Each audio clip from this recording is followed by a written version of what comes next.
Hi, today we'll be talking about iOS 18, because 2 days ago the iOS 18 public beta came out so everyone can install this beta on their phone. Before showing you how to install this beta, remember that this is a beta so it will unstable and unsafe.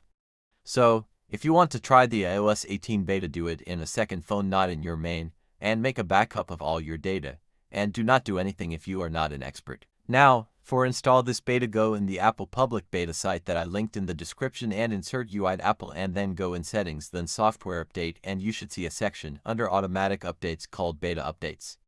Select that and select iOS 18 public beta. Now, let's talk about the new features that this OS brings. Firstly, the OS will get some graphics updates in the calculator. That gets also a calculus history, math notes that are notes that thanks to AI recognize calculus and solve them.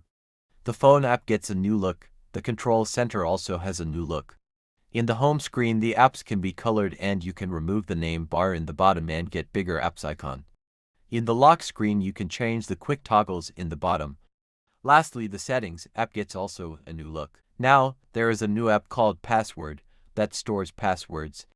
And in the new iPhones 14 Pros and newer in the US will get the new Apple Intelligence and the new Siri, etc. And lastly, there will be a feature to position apps wherever you want to lock apps with Face ID. I hope this video helped you. Remember to like and subscribe and see you next time.